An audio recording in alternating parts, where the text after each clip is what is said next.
Chapter 1. Kill her now! He was almost yelling. His dark eyes burned into her. But I like her. That makes no difference. But the man let out a long breath. It's her life or your career. He put his hands on his hips and fixed her with a disgusted look. Why am I bothering with you? The woman twisted her hands together, looked down at the floor. Lines of anguish creased her face. Okay, if I have to. You have to. She fixed her gaze on his hands. How? The angry man now looked puzzled. How what? She took a quick glance at his face, then averted her eyes again. How shall I kill her? He shook his head as if he couldn't believe this. I don't care how, just get it done, quickly. She forced herself to look at the man towering above her, pleading with him. But my readers love her. Rod Granet shook his head. Don't you know anything about writing, about producing a great book?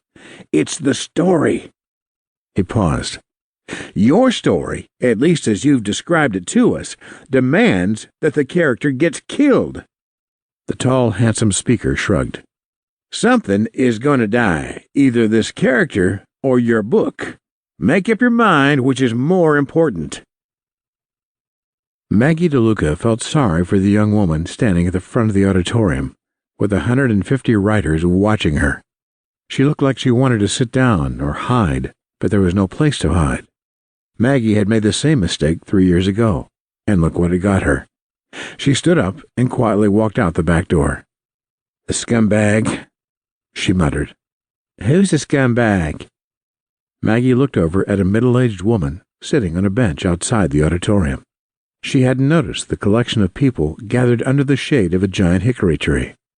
Rod Granet, Maggie answered. And why is he a scumbag? Asked another woman in the group.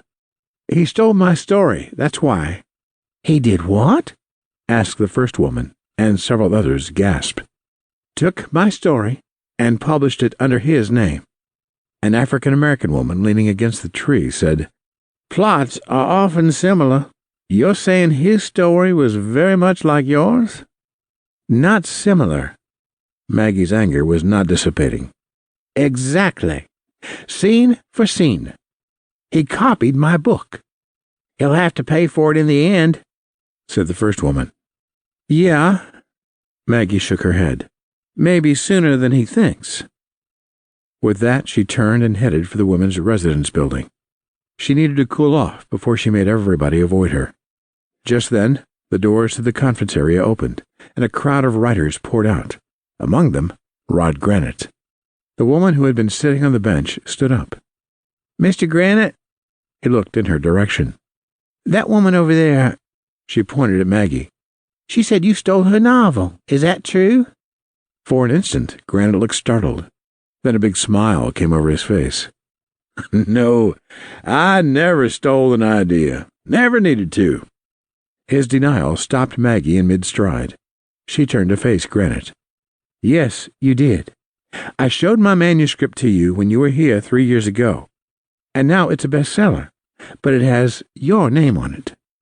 Granet smiled and gave a nervous laugh. Ridiculous. I don't even remember you or your book. He looked at the writers around him.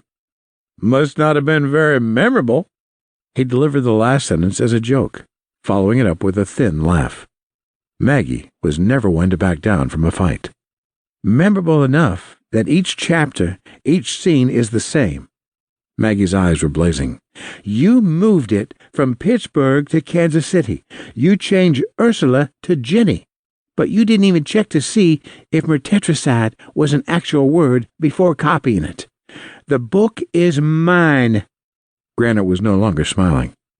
If you continue this kind of libel, I'll have my lawyer deal with you. Not libel, slander. It isn't in writing. Yet. Now Granet's face was red and his voice hard. Either way, you'll end up paying for it. And you might end up paying dearly for stealing my story. Maggie abruptly turned and marched off, toward the center's housing.